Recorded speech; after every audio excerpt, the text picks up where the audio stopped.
no matter the petition, no matter the allegation on anybody, once you are in the kitchen cabinet of the cabals or the authorities or the power that be at the moment, just be rest assured that you can do anything and go scot-free. But aren't you surprised that the Senate could have the effrontery to stop someone who is as close to the president, as close as El Rufai?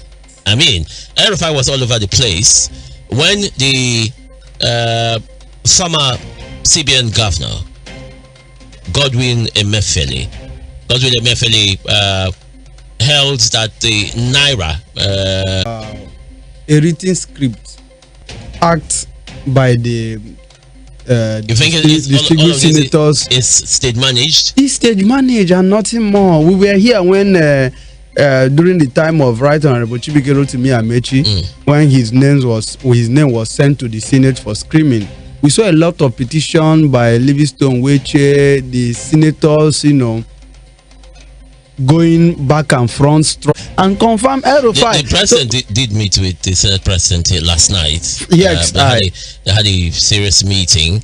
I don't know what that meeting was about. Some are saying it might not be unconnected with the El Rufai issue and Danladi. I can beat my chest to tell you that there is no way the president would have met with the Senate president without mentioning the issue of El Rufai. There is no way. I am in Nigeria. I've been here for a very long time. I have followed the politics, and there is no way, as important as El Rufai is to the president, they will discuss with the president will discuss with the Senate president without mentioning El Rufai. Are you even sure that El Rufai was not in the meeting Nicodemously? So what are we not saying? In the next few days, you will begin to see the reaction, the outcome of that meeting as to reflect the confirmation of El Rufai. You will be here. You will hear it. So what they have done is just a waste of time. Again, El Rufai wasn't the only one that was delayed his confirmation. Or his confirmation. He's from there. The president is also from there, and yet they still go to. So it's just a matter of interest.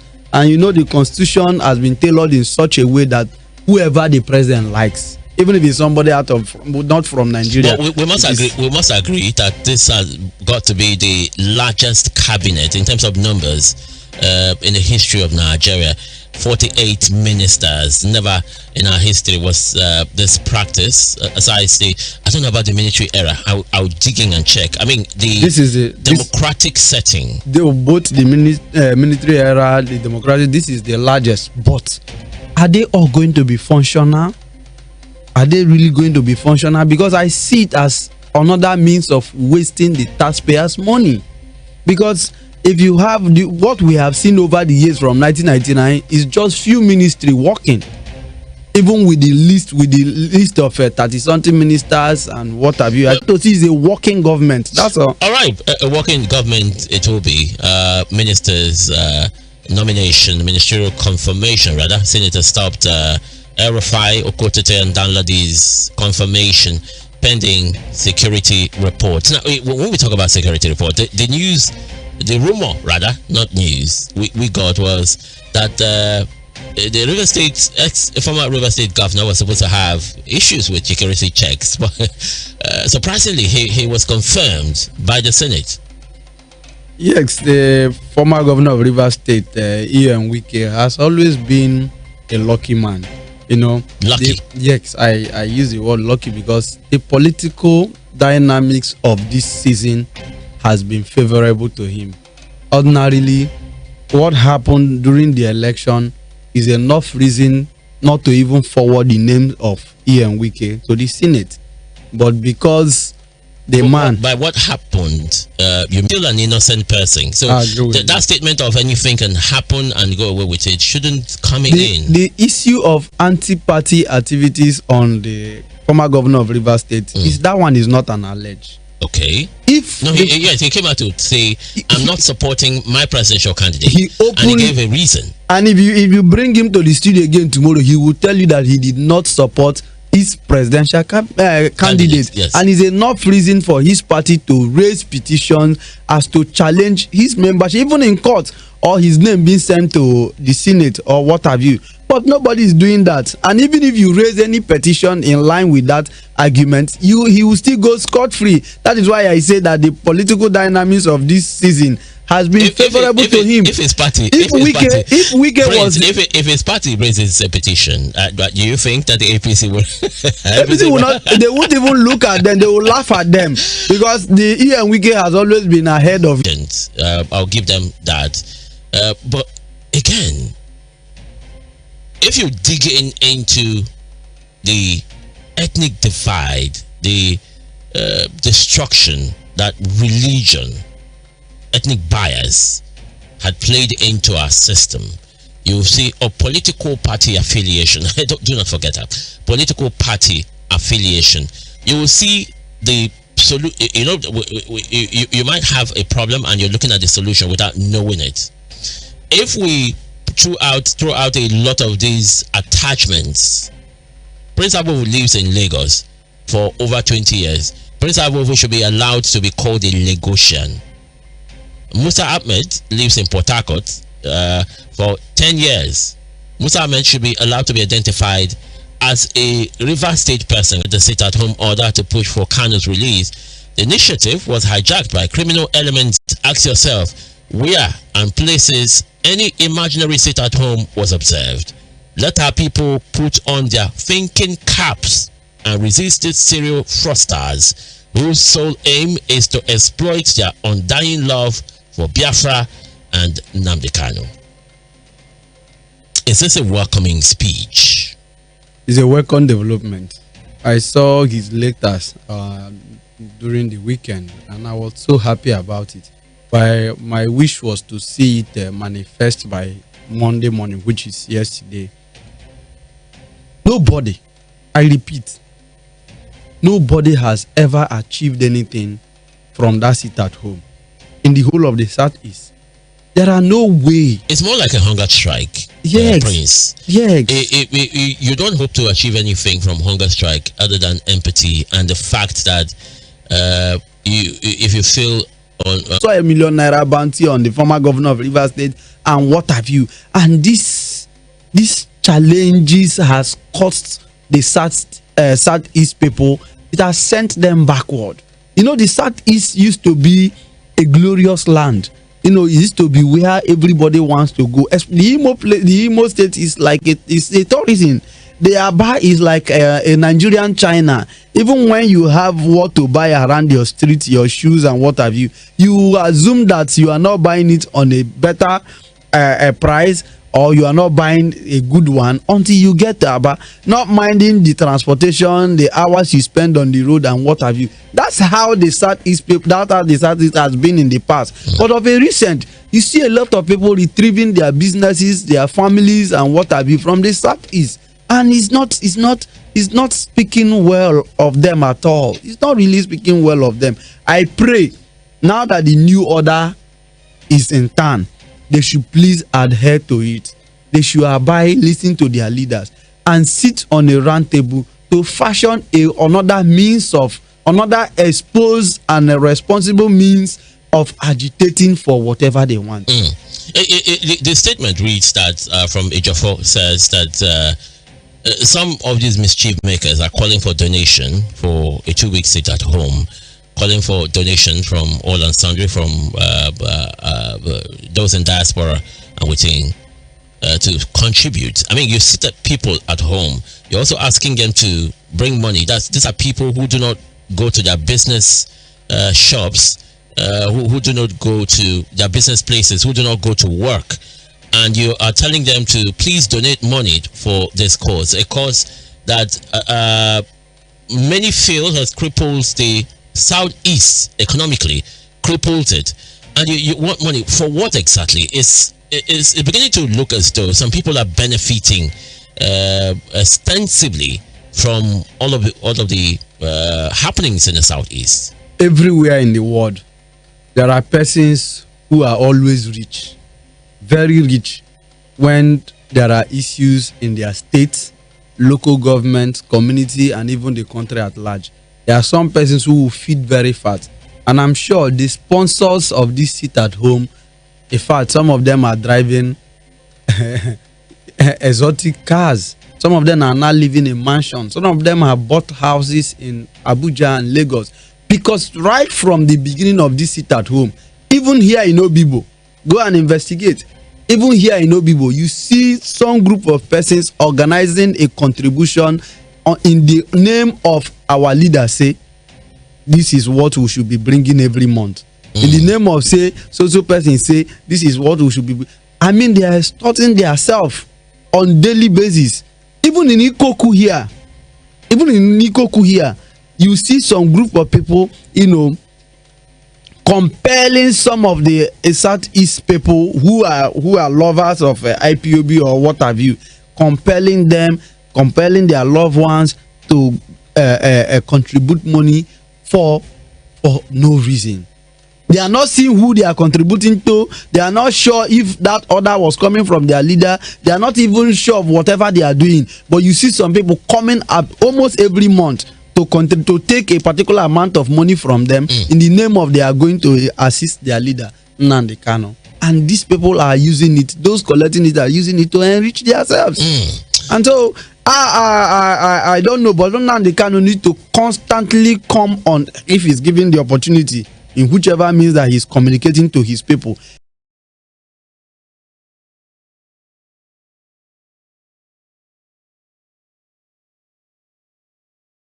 He should let them know that no amount of money that has been coming to him, and he has not asked anybody to contribute money for his sake or for whatever reason so far. They should allow the people. That's going to be very difficult because from detention, he's not allowed to speak out. But he speaks through his lawyers. Yes. All right. And no one knows if the lawyers are telling us the truth or not. If all of this beta is, and some people who want peace in the South is working through the lawyers to make sure that all of these measures that are seen as anti-Southeast are stopped or not. The problem now is hearing directly from the detained leader of IPOB. He had written case before. Now, when you start a movement, and that movement is bought on by your followers, it is difficult to dissociate. It is difficult to disengage them once they believe in whatever cause you're chasing. If the totality of the population, or maybe a majority of the population, believes in Prince Abovu's cause to liberate Rundele community, if that happens, it becomes very difficult, because now that Nnamdi Kanu is ending the sit at home, there's somebody out there who is saying, someone for instance is saying, no, there must be sit at home. That later is fake, it's not coming from, and people, a lot of the leader himself, according to what his followers call him, and so it has become very difficult to totally clean up this whole those driving forces towards the actualization of Biafra. That is why the writer of the article you just read is asking them to put on their thinking cap. That's a lawyer. That's a lawyer.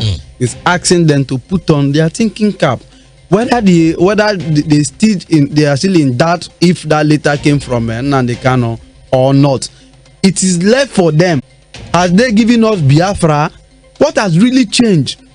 Rather, they have caused themselves more harm than good.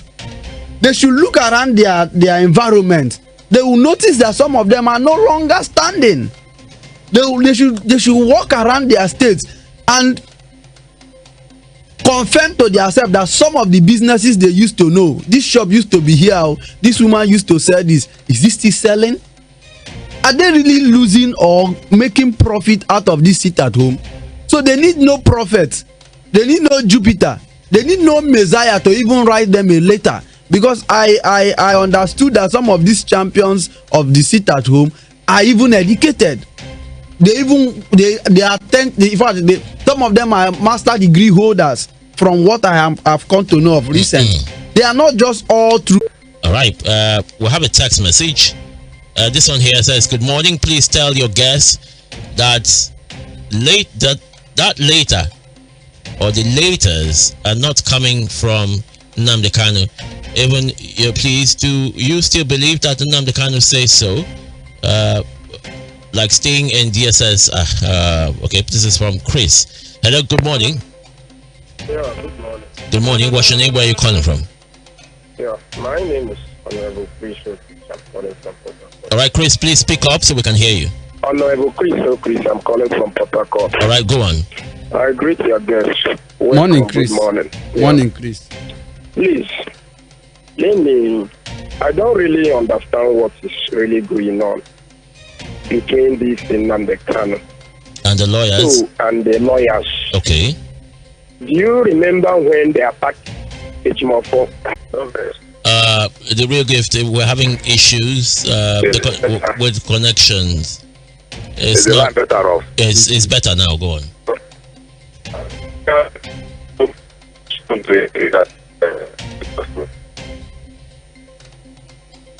Hello, gift. No, I think you have to call back. That line is not the clearest of all. Hello, good morning. What's your name? Where you calling? Oh, right. 0708-029-5995 0907-084-9073. Text message line is 0702 500 2007 0702 500 to from a woman. Hello, good morning. Hello, my James. Is the line better? No, it's not. It's okay. I listen to them with my data. All right, go on. Just go on. Well, for me, I think the rejection for now of Malam Nasir El-Rufai is just like Ambassador B is just to test the waters, as far as I'm concerned. Because among the three names rejected for now, it's only El-Rufai that every time that boy is aware of. The other ones will never hear them like that. Okay. So definitely you look for a tree where there is roots to shake so that something will fall down. Is it not? Although sometimes like in community when you shake a coconut tree, you are putting yourself at risk because that coconut will fall on top of your own head. You understand my point? Bottom line. Yes. Hello.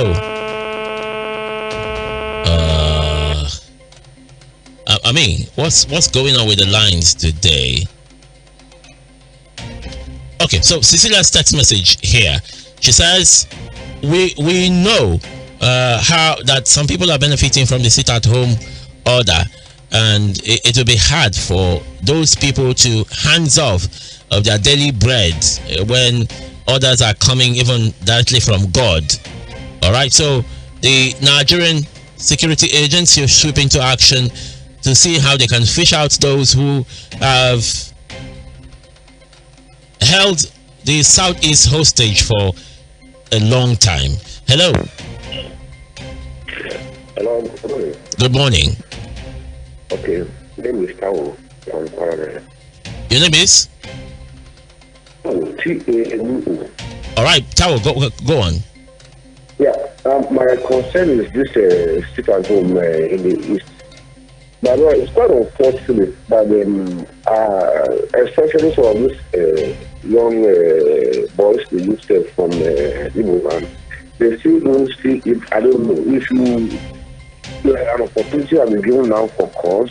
I am telling you, about 90% of those that will call, from the body language, you will hear that they are totally in support of that sit-at-home to be sustained. Do you know that some people are not like one of my friends was telling me, that what is happening there, sit-at-home, what is happening there is the Fulani herdsmen that are being declared. I don't know, what are you talking about? You don't understand. Except you want until your own person is involved in this devilish act before accept what is going on there. It's not in them level, my brother. So I will not tell you that even that later from the Nnamdi Kanu does not emanate from him. That's what I will tell you, that someone concocted the letter to say that was to say cancelled. Quite unfortunate. And you know, fighting the insurgency in the East, so to say, government will not do that the way they are handling it, or not, because there will be terribly collateral damage. So my appeal to our brothers there is that please, like you said, it's like their conscience and they're so scared that even irrespective of the level of education, master's degree or whatever, it's a different thing going to school and a different thing with the common reasoning. They should please reason and understand that a lot of economic activities can become life can a lot of things. All right. I passed through there, but you know that my brother, before I pass through there tonight, I must put my ears to the ground and ensure that the place is peaceful. So please, they should listen. If Nnamdi Kanu has said state has won this council, let that be. And another monster is the Saturday part that is also fomenting trouble from there. There are outsiders there giving instructions, and the people here are dying, but they are there with their families. Nobody is touching their families, but they are here killing themselves here. Saturday part will give instruction, Nnamdi Kanu will give instruction. Please, my appeal to them is they should listen and understand that head or tail, they are the ones that are losing. Thank you, my brother. Thank you very much for your contribution there. Text messages. This is coming from Chooks. It says that the ministerial nominee is just a wave off and drama, like your guest rightly said.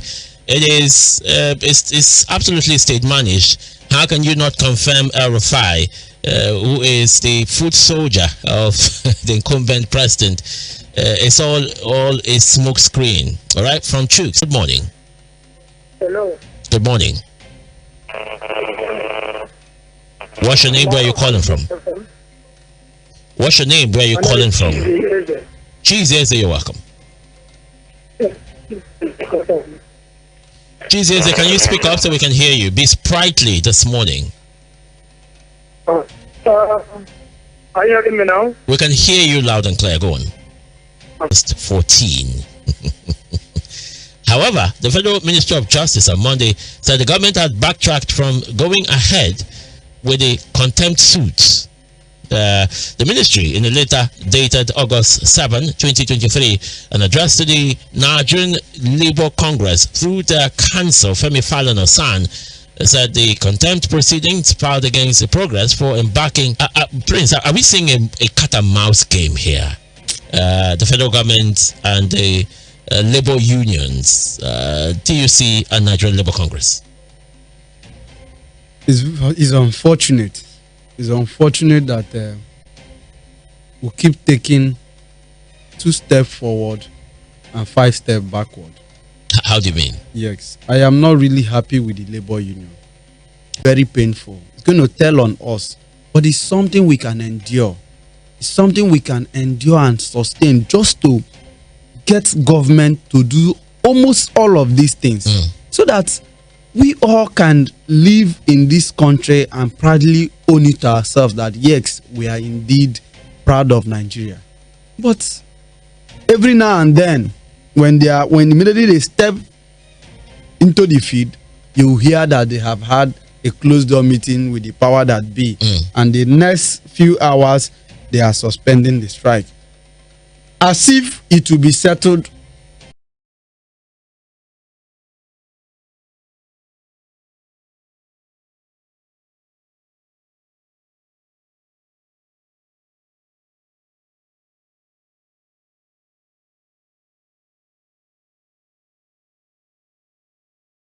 Nigeria.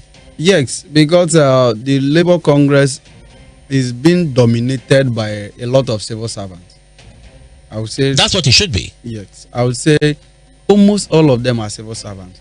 And if you all of them are all of them are civil servants. Yes, yes, all of them are civil servants. And if you want to agree with me, take go for a research within this street and check the families. You will notice that if we have 10 buildings in this street, 8% will be civil servants, and those civil servants has children. In fact, they are more in numbers, but they raise almost the highest children in our communities. You know, they have up to 8, 7, 10 children. What am I not saying? They are always more in numbers. So whatever affects them has indirectly affected the community work. They want to see them coming very late in the night. So, and these people are poorly treated. In fact, a councillor within 2 years will be richer, is richer in our country more than the civil servant. Look at the teachers who are always in the classroom teaching, breaking their heads, making sure that they add value to your own child. And yet a councillor who even hardly go for sitting, or a House of Assembly member who hardly even go for a sitting, or even the reps member who will be sleeping in the House of Rep chambers, is 10 times richer than the woman or the man who is always in the classroom.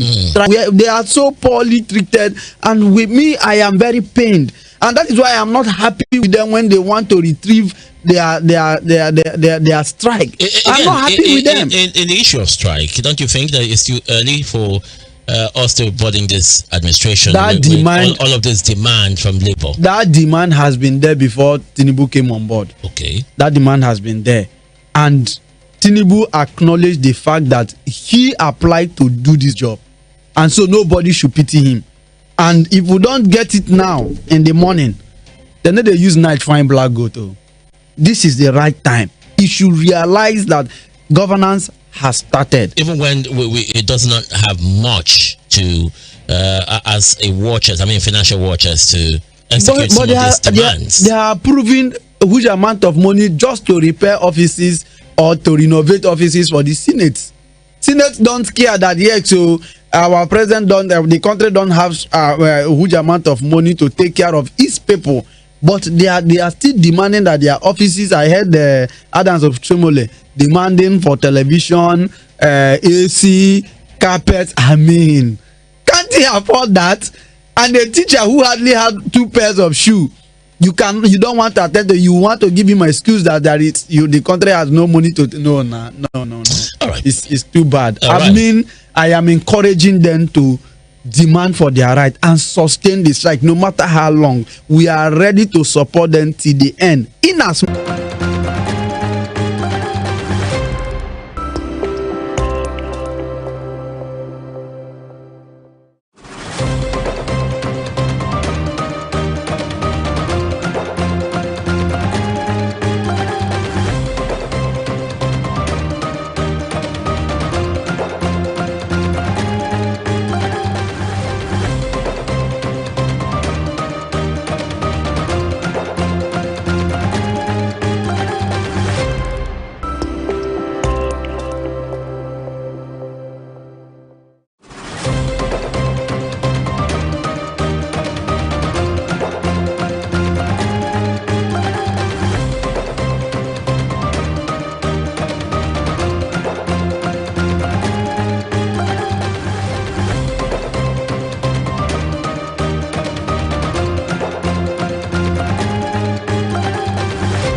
This is the Global News on Atlantic Television Network. First, the headlines. Governor Basiki accuses Shaibu of planning APC defection. ICPC chair urges Nigerians to respect values. Federal government withdraws contempt suit against Labour. Shatima says federal government will prevent carbon dioxide emissions. ECOWAS imposes more sanctions on Niger Republic. The Jakarta Cha-Cha photo hitmaker is dead. Our ZM plans to join Nantes on 4-year contract.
Thank you for staying with us. Here is our bulletin in full. Edo State Governor Godwin Obaseki says Shaibu is seeking a court order to stop his purported impeachment preemptive ahead of his alleged plan to defect to the All Progressive Congress. He said that there was no plan to impeach his deputy, Philip Shaibu. The governor disclosed this in Benin City during a visit by the Edo North L leaders, who alleged that the deputy governor had been actively engaging with senior actors both at the national and state level of the APC and making an attempt to negotiate his way into their party, adding that he was on the verge of finalizing moves to what he wants to do, but probably he has seen the handwriting on the wall that Obaseki might not give him the necessary support. Now, Obaseki was talking about Shaibu obnobbing with members of APC, opposition parties and all that. Even him, was he not in APC before he decamped to PDP? It's all politics. And what do they say about politics? It's all about ambition. There's nothing wrong in having a Shaibu having the ambition to be governor come 2024. So he needs to start watering the ground. He needs to start arranging himself, getting the right alliances to ensure that his election will be smooth for Obaseki. Obaseki got the ticket, won the election, and months down the line, another rift. Now Obaseki seems to want to remain in a PDP. Philip Shaibu seems to be dancing towards APC because he wants to contest in 2024, even though he has not publicly come out to say he will run for any election in 2024. But the pointers are there. That is communities in Mbo local government area of Akwa Ibom State are accusing an indigenous oil firm, Oriental Energy Resources Limited, of breaching the community content guidelines as enshrined in the Nigerian Content Board Act. The protesters carried placards with various inscriptions such as Oriental Stop Flouting Local Content Law, Relocate Your Operational Base, Enough of this marginalization in employment and contract awards. Our people have the qualifications to work in Oriental. Mbo has community contractors. We demand fair play, equity and justice. NCDMB, Save Our Souls, amongst others. The protesters marched through the streets of Ibaka, a coastal town bordering the Atlantic Ocean, drumming and chanting anti-Oriental energy song, while the police provided tight security to prevent the youth from taking the laws into their hands. However, the Mbo dismay that company has sidelined the people of the area in employment and contract awards apart from the provisions of the nation's content law. Cross River State Governor Basi Otu is appealing to protesting members of the Nigerian Medical Association to return to work, as his administration will leave no stone unturned in a bid to secure the return of the abducted colleague. Otu made the plea while addressing members of the association who were on a peaceful protest for the immediate and unconditional release of their member, Professor Ekanem Philip Ephraim, who was kidnapped in Calabar. A statement signed by the Chief Press Secretary to the Governor, Mr. Emmanuel Ogbeche, urged the doctors to save lives, while Governor Basi Otu made the assurance curb criminality and crime as well as kidnapping in the state. He further applauded the contributions and sacrifices of doctors in the state, adding that his administration will not be defeated by the challenges of those involved in nefarious activities. Abia State Governor Alex Oti has formally launched a special security operation codenamed Operation Crush. Oti, who disclosed this in Umuahia, said the development was a strong and coordinated response to the lingering challenge of insecurity in parts of the state, which has made life nightmarish for many. He also added that the huge resources had been committed to the launch of the operation. The governor recalled that kidnappers and armed robbers had made economist men and women, including the invasion of farmers, out of their farmlands, and several families away from their homes and kidnap of men of God in the state. He warned that the officials in charge of the operations in various zones shall be held responsible for any form of harassment and abuses reported against their men. The Senator Enyinnaya Abaribe, representing Abia South, has accused Simon Ekpa of using the sit-at-home orders as a money-making scheme. He said it is the reason for which Ekpa and his cohorts are refusing to reverse the order. The lawmaker pointed out that leaders in the southeast agreed to meet with the President Bola Tinubu government over Kano's continued detention. Suspected gunmen operating in the southeast region of Nigeria have razed down the country home of Right Honorable Pascal Abodike, member representing Ihiala Federal Constituency of Anambra State at the National Assembly in Abuja.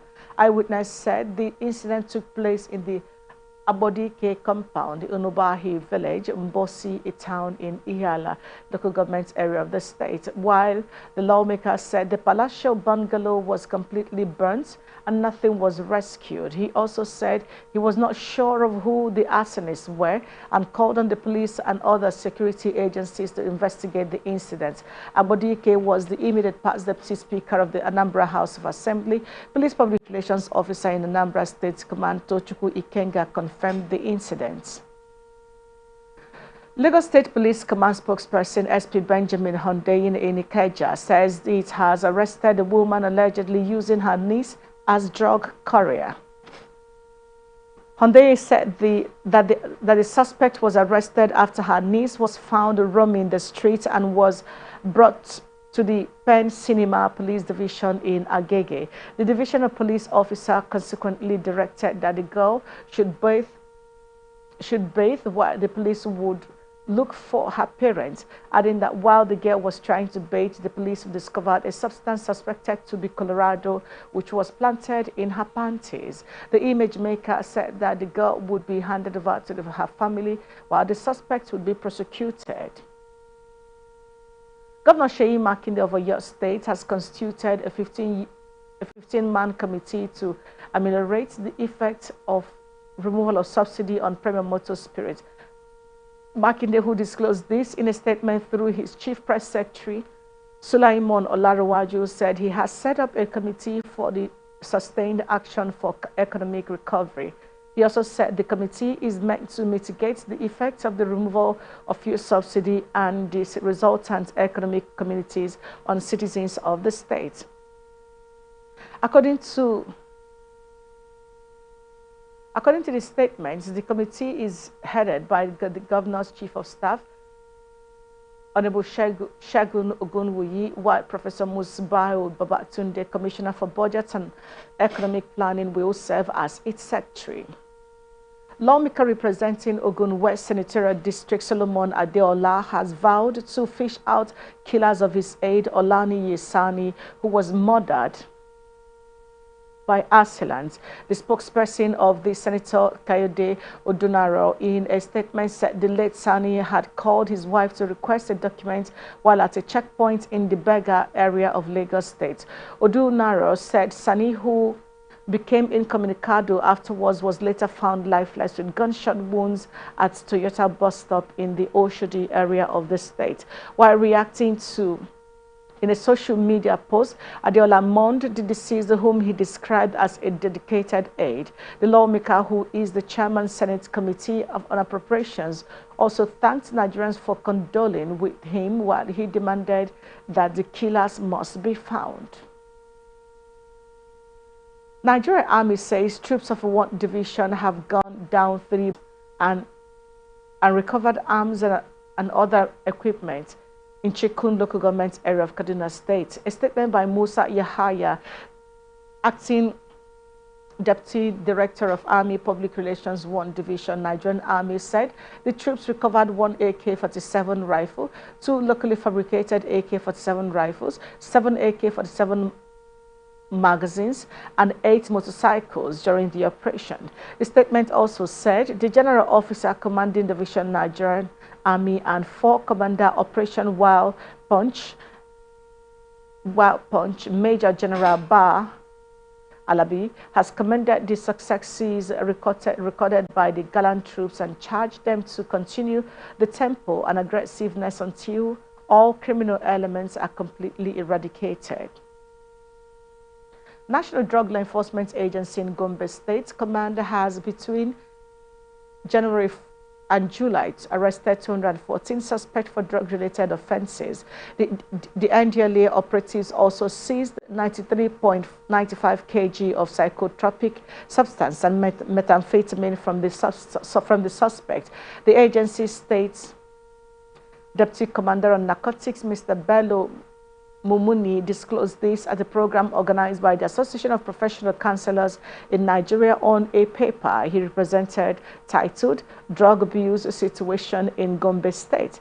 He also explained that the 214 suspects included 200 males and 14 females, while 137 of them had been charged to court. The NDLA official decried that drug and substance abuse in the state cut across gender, age, and social status, lamenting that many women had been found abusing drugs. You're watching the Global News on Atlantic Television Network.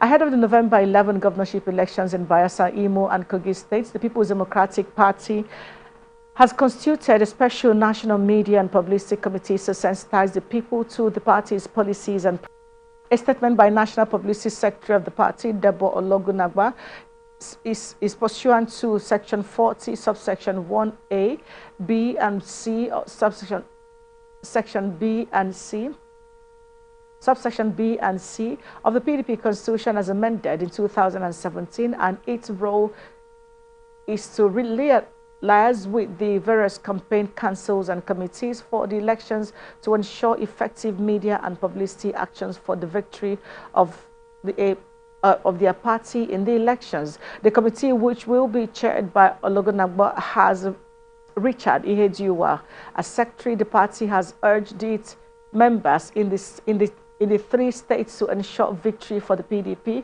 and its candidates in the election. The All Progressive Congress Professional Council has endorsed the ranks of opposition parties in the country, especially the People's Democratic Party and the Labour Party, for coming under the pressure over emergence of former Governor of Kano State, Abdullahi Umar Ganduje, as a national chairman of All Progressive Congress. The council, in a congratulatory message signed by its national director, Sheyi Bamigbade, and national Deputy Director Honorable Abba Rabiu, who also served Nigeria then as a senior special assistant on political awareness to the former Governor Ganduje, said the opposition party's victory is undoubtedly a good omen in the drive to continue offering to the Nigerian people excellent service. He also assured he would hit the ground running by ensuring a genuine reconciliation among various factions across the country who are aggrieved from the outcomes of 2023 general elections.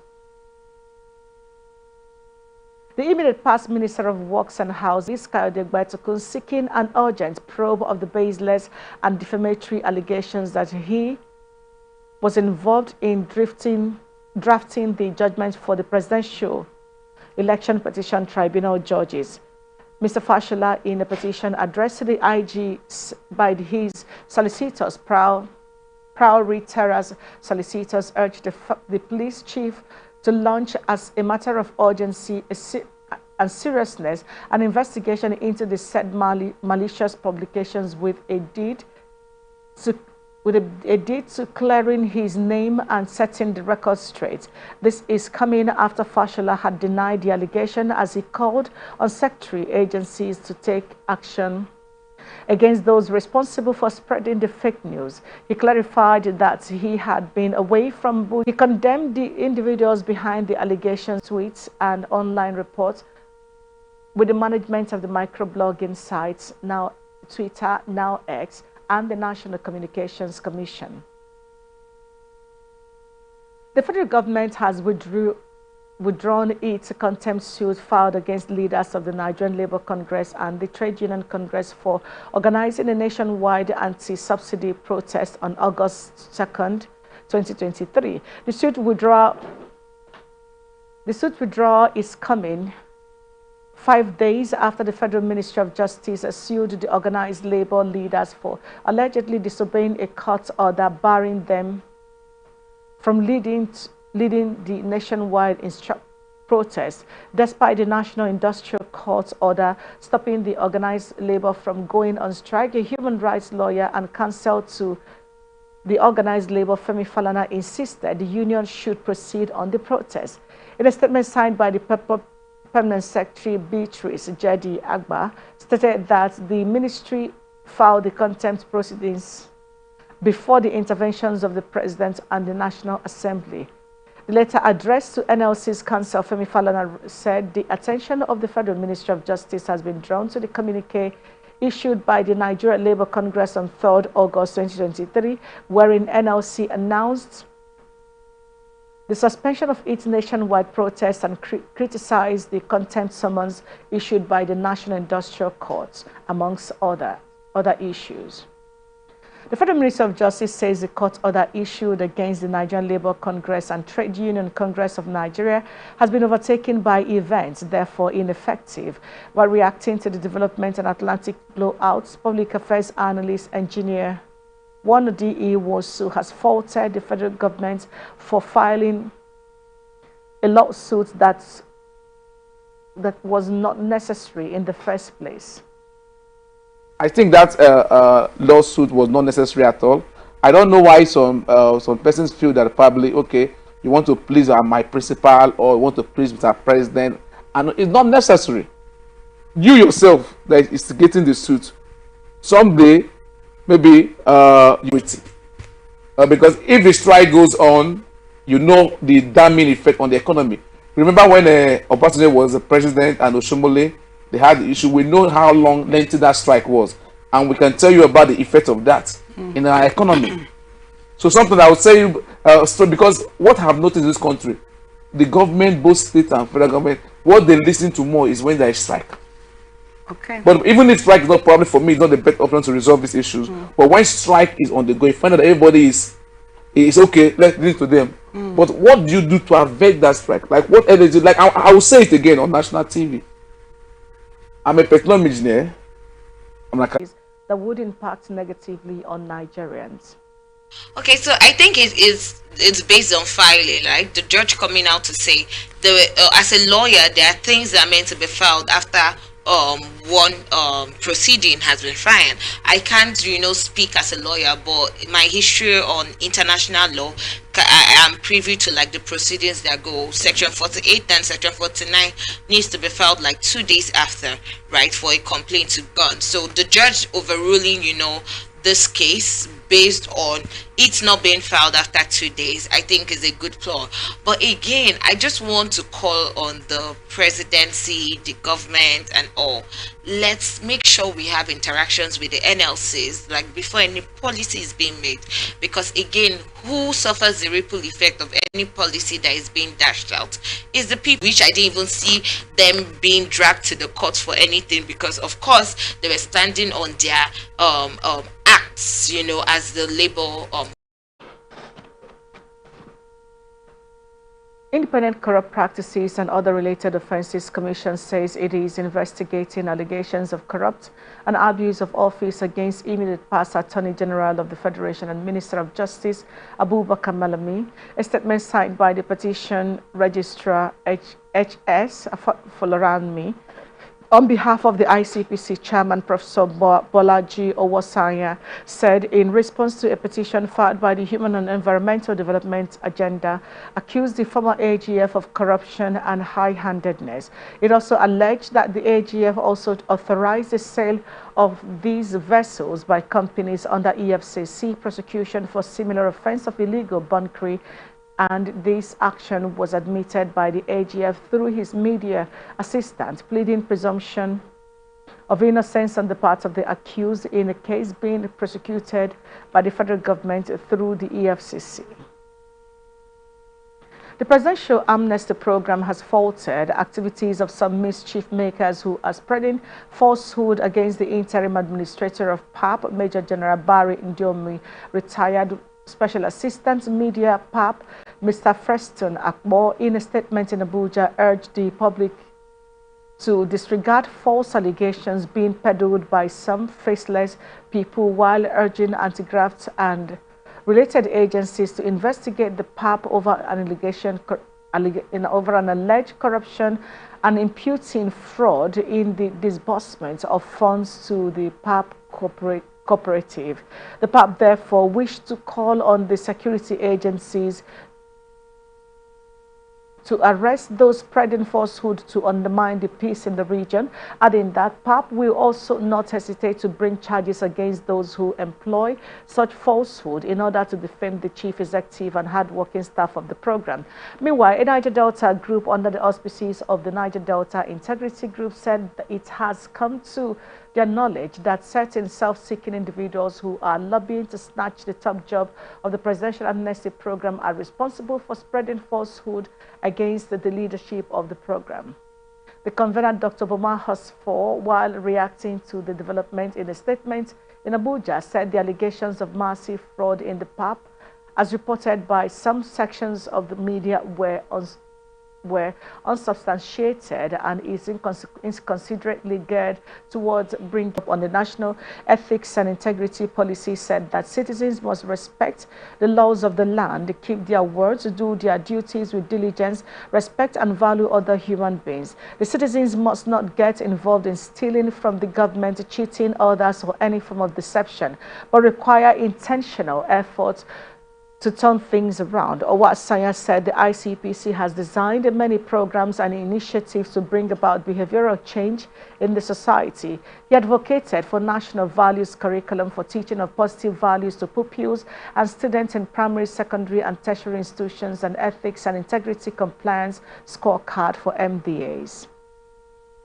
The Nigerian Association of Resident Doctors is set to meet the federal government amid the ongoing strike action and looming nationwide protests.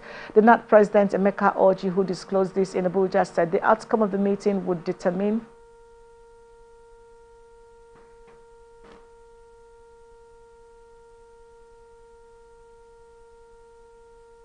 The NAT President Emeka Orji, who disclosed this in Abuja, said the outcome of the meeting would determine if the doctors would embark on a plan.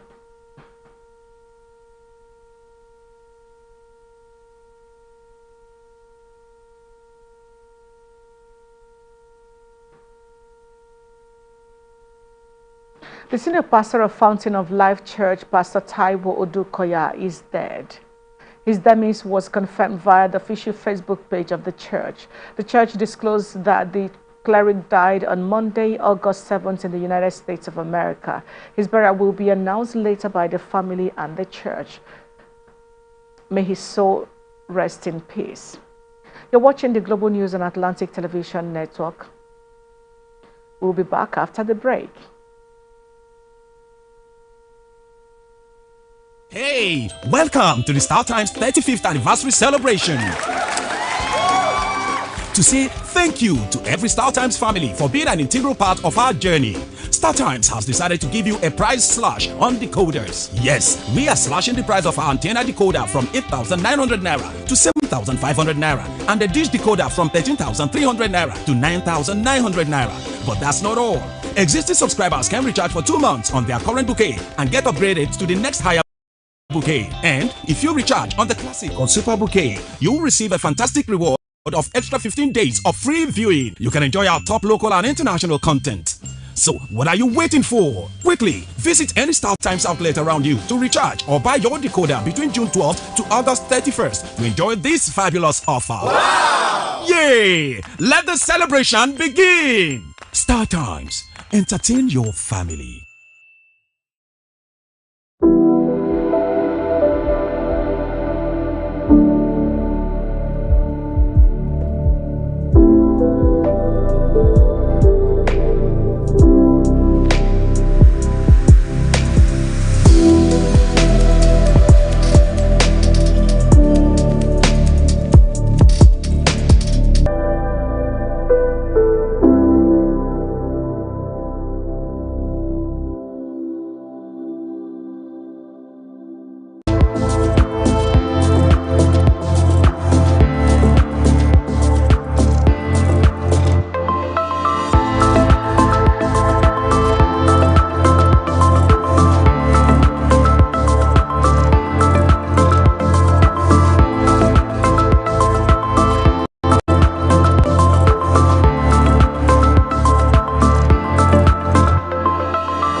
Back on the global news tonight. Here is the rest of our stories.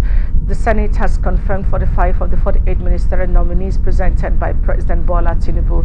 Those who were denied confirmation over security reports or pending security checks are immediate past governor of Kaduna State, Malam Nasir El-Rufai, former deputy governor of Taraba State, Senator Bubakar Danladi, and Stella Okotete from Delta State.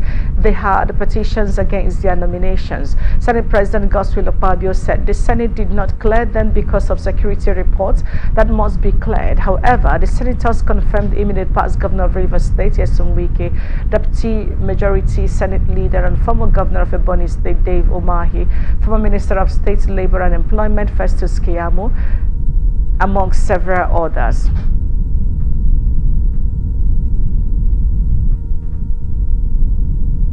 The Senate has announced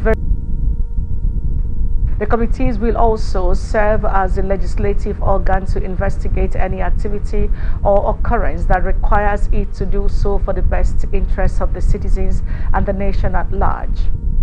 Senate President Godswill Akpabio also announced the creation of 74 committee chairmen and adjourned sitting till Tuesday, September 26, 2023 for its annual recess.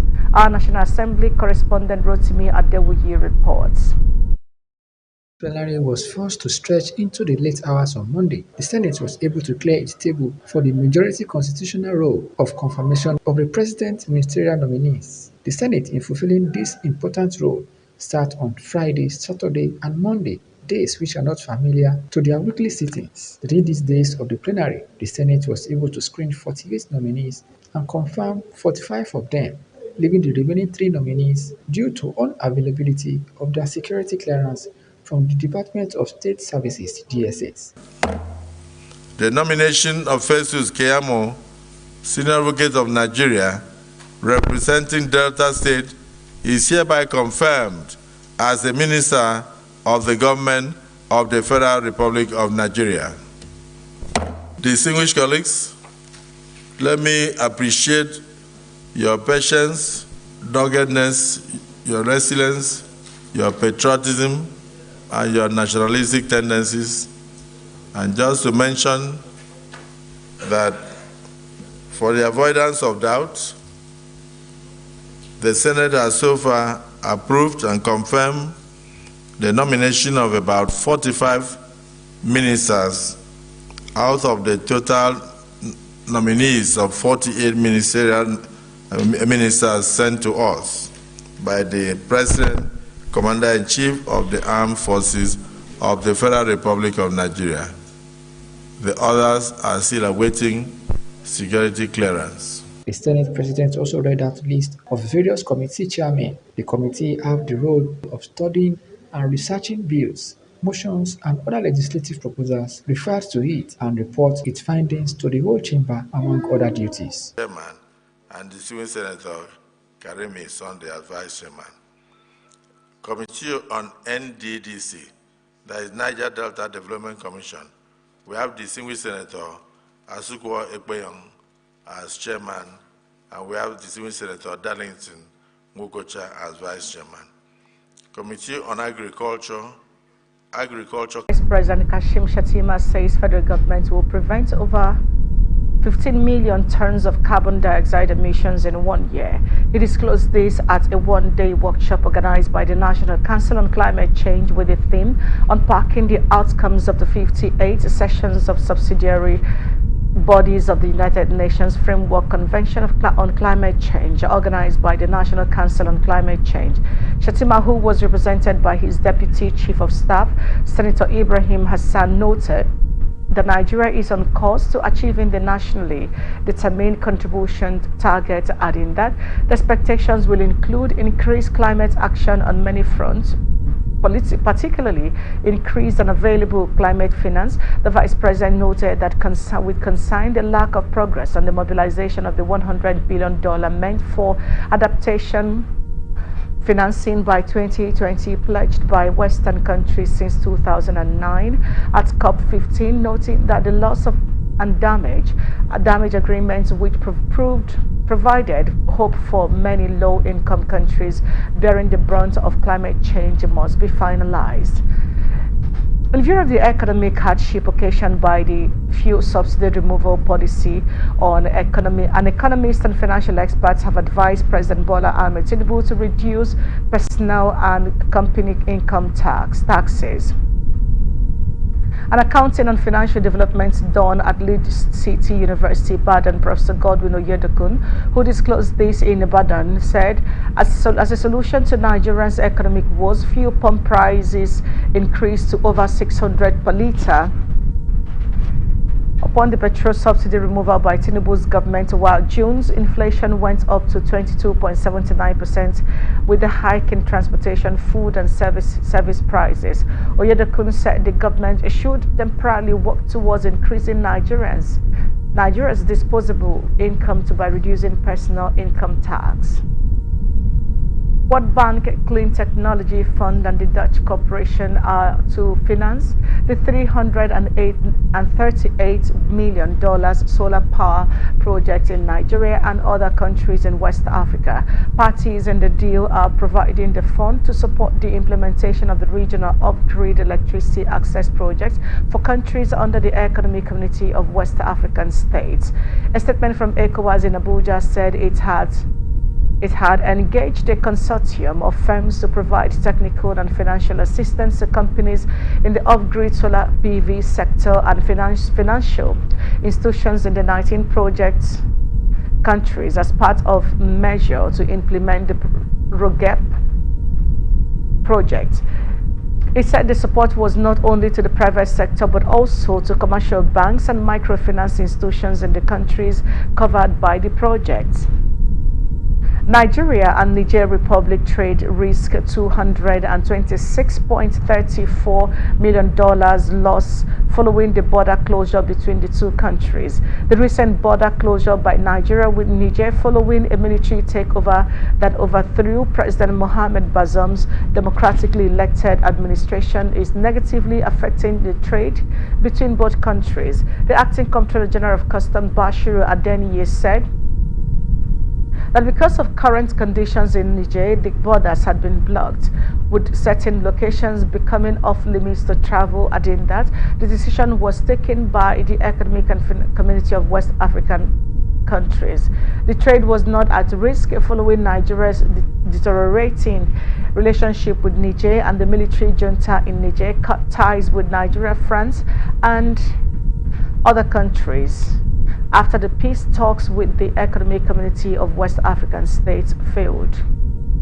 President Bola Tinubu has inaugurated the Presidential Committee on Fiscal Policy and Tax Reforms at the State House in Abuja. The committee would be chaired by fiscal policy partner and Africa tax leader at PricewaterhouseCoopers, Taiwo Oyedele, the special advisor to the President on Special Duties, Communications and Strategy, Dele Alake, in a statement on July 7th, said the The establishment of the committee by the president is to ensure rapid growth of the economy.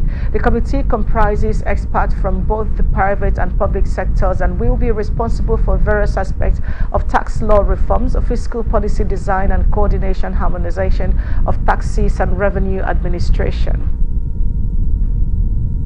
The latest statistics released by the World of Statistics, the Nigeria tops the list of countries with the highest rate of unemployment.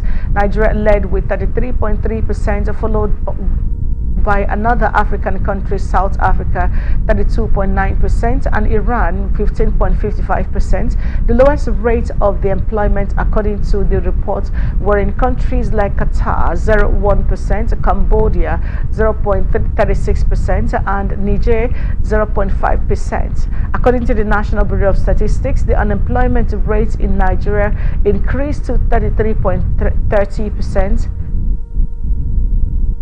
in the fourth quarter of 2020, from 27 to 27.10% in the second quarter of 2020, while more recent reports from a multinational consulting firm, KPMG, stated that the Nigerian unemployment rate had increased to 37.7% in 2022 and would further rise to 40.6% due to the continuing inflow of job seekers into the job market. The multinational consulting firm said unemployment would continue to be a challenge due to the slower than required economic growth and the inability of the economy to absorb the 4.5 million new entrants into the Nigerian job market every year. The Center for Social Justice has urged the National Bureau of Statistics to compile and release the current unemployment data for the country. The federal government says the completion date of the 11,000 megawatts power sector signed between the federal government and German-based Siemens has been shifted to 2030. This is coming after the 2019. In 2019, the Director General of the Bureau of Public Enterprise, Alex Oko, on behalf of the federal government, had signed the agreement, while the Global Chief Executive Officer of Siemens, Joe Kaisa, signed on behalf of the Siemens to achieve 7,000 megawatts of reliable power supply by 2021 and 11,000 megawatts by 2023. However, a report by Bloomberg, quoting the head of the business development and government relations of Siemens Energy, Oladayo Orolu, said the company is expected to complete the project by 2030 due to delays caused by the coronavirus pandemic. Oladayo also said the three-phase project was set back by delays in starting the first phase. Telecommunication has become the backbone of our environment for sustainable energy. Powering a telecommunication with clean, reliable, and dependable energy is crucial to the growth of the economy, and the benefits of switching to clean energy outweigh the cost in that it helps to lower operational costs, to reduce carbon footprint, and there will always be the availability of power in off-grid region. With these benefits in mind, the telecommunications sector, being an essential pillar of modern society, recently brought together academia and other critical stakeholders to deliberate on how this sector can adopt cleaner, greener energy sources to mitigate the paucity of energy and contribute to a sustainable future. According to the Executive Vice Chairman and CEO, Nigeria Communication Commission, Professor Umar Garba Danbata, said the Commission is confronted by the urgent need to address the challenges posed by climate change and the increasing demand for energy, adding that the telecom sector, like many other industries, has a significant role to play in the transitioning to a sustainable energy future. He also said it is the Commission's responsibility to ensure that the growth of the telecom sector is achieved in a manner that is environmentally friendly and in alignment with the Sustainable Development Goals, and averred that the Commission recognizes the importance of clean energy usage in the telecommunications sector. You're watching the Global News and Atlantic Television Network. Up next, international tidbits. The Economic Community of West African States has imposed fresh sanctions over the coup in Niger Republic. The regional bloc earlier giving Niger junta 7 days has earlier given Niger junta 7 days to reinstate President Mohamed Bazoum or risk sanctions, including possible military action. But the coupists called the bluff of ECOWAS and vowed to resist any foreign intervention on its soil. It also severed ties with Nigeria, Togo, France, and US and shut down Nigerian airspace indefinitely. Presidential spokesman Ajurin Galali said more sanctions had been imposed on the individuals and entities relating with the military junta in the Niger Republic. About 2 weeks after the military took over power in Niger, the coup plotters have named the former economy minister Ali Mohamed Lamine Zaine as the country's new prime minister. Spokesman for the military junta who disclosed this said Lamine Zaine was formerly the Minister of Economy and Finance for several years in the cabinet of then President Mahmoud Tanja, who was ousted in 2010 and most recently worked as an economist for the African Development Bank in Chad. At the end of July, the military ousted the democratically elected President Mohamed Bazoum and suspended the constitution in the country of 26 million inhabitants. While under Bazoum, Niger had been one of the last strategic partners of the West in the fight against the advance of Islamist terrorists in the Sahel. An ultimatum from the Economic Community of West African States to the coup plotters to reinstate Bazoum expired over the weekend. Senior U.S. diplomat Victoria Nuland says she has met with senior leaders of the military junta in Niger.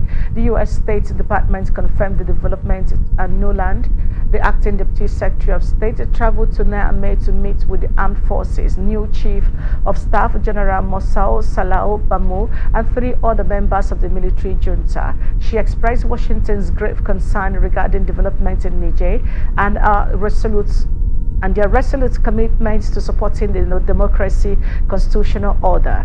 U.S. State Department spokesman Matthew Miller, she described the more than 2-hour conversation as extremely frank and at times quite difficult.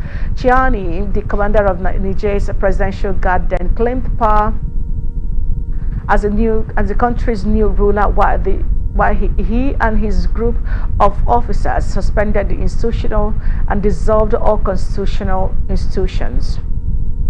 Niger coup leaders have concluded plans to resist external pressure to reinstate ousted President Mohamed Bazoum after the Economic Community of West Africa imposed sanctions and Western allies suspended aid. The 7th power grab in the West and Central Africa in 3 years has attracted global attention, partly due to Niger's pivotal role in a war with Islamist militants. This is part of its uranium and oil reserves that gives it economic and strategic importance for the United States, Europe, China, and Russia. West African countries and global powers hope for a window of opportunity for mediation with Niger's coup with leaders before a Thursday summit that could agree on military intervention to restore democracy. ECOWAS has scheduled the summit to discuss its standoff with the Niger junta, which seized power on July 26 and ignored August 6 deadline to stand down. U.S. Secretary of State Anthony Blinken said that there is no doubt that diplomacy is the best way to resolve this situation, adding that the United States is backing the regional bloc's efforts to restore constitutional order. Niger's junta has rejected the latest diplomatic mission from African countries aimed at restoring constitutional order after a July 26 coup. This is coming after the junta resisted pressure from the United States and the United Nations to come to the negotiating table. Heads of states from the Economic and Financial Community of West African States are preparing for a summit on Thursday to discuss their standoff with the Niger junta, which defied an August 6 deadline to reinstate ousted President Mohamed Bazoum. The possibility of military intervention will be disclosed, while ECOWAS said war is the last resort. The African Union has also sent a joint mission with Representative Algarve, Portugal's main tourism region by strong winds and has so far destroyed some 6,700 hectares of land, while a total of 19 villages, 4 tourist accommodations and a camping site have been evacuated. The town's mayor, Helda Guerreiro, has said the situation is critical, difficult and complex, while in the center of the country, other major fires prompted the closure of several stretches of motorway, including parts of the A1 between the Lisbon and Porto. 16 waterbombing aircraft continued their investigation into the murder, which they allege is premeditated, and has been denied bail, while the search for the rest of Areta remains continuous. Actress Oge Okoye has generated admiration from fans after sharing a series of endearing photos on social media that an angel touched her life. The actress, who created a niche in the movie and stunningly endowed with all-round beauty, took to her Instagram page to share photos of her elegantly looking self in a decorated hall, and her emotional caption, "This and triumphs in her life," symbolized by the phrase "touched by an angel." Afrobeat superstar David Adeleke, aka Davido, has shared his experience on how he turned out successful in later life since when he was a little boy. Sporting a black shirt and a multicolored collar t-shirt with a face cap and wrist match, the young David sat resting on one of the sofa's arms. Known for his signature wild dimpled smile, little Davido finished off his pose with the same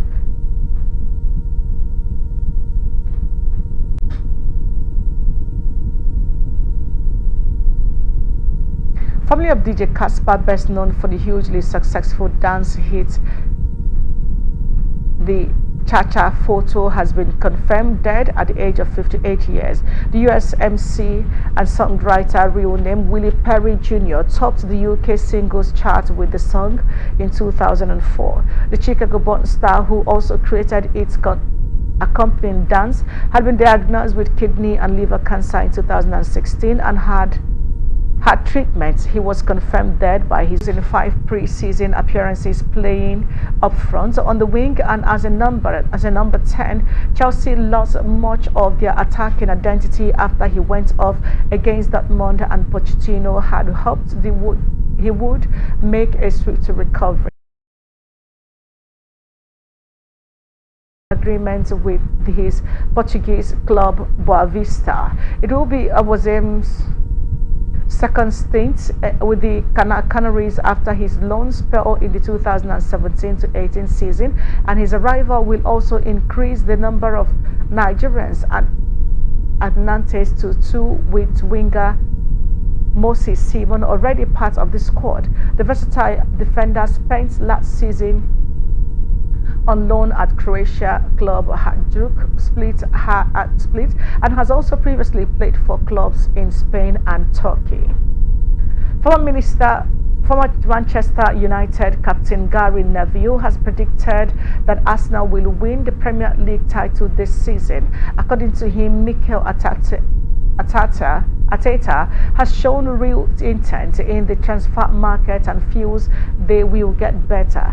Gary also said his concern is the only team that I think could actually win the league with 3 signings they have made.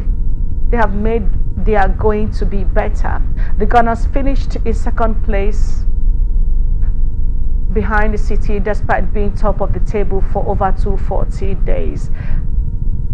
Audi Ojo, head coach of the Waka Rangers, has advised the Super Falcons of Nigeria lost 4-2 against England through penalty shootout in a thrilling round of 16 encounter at the ongoing FIFA Women's World Cup in Australia and New Zealand.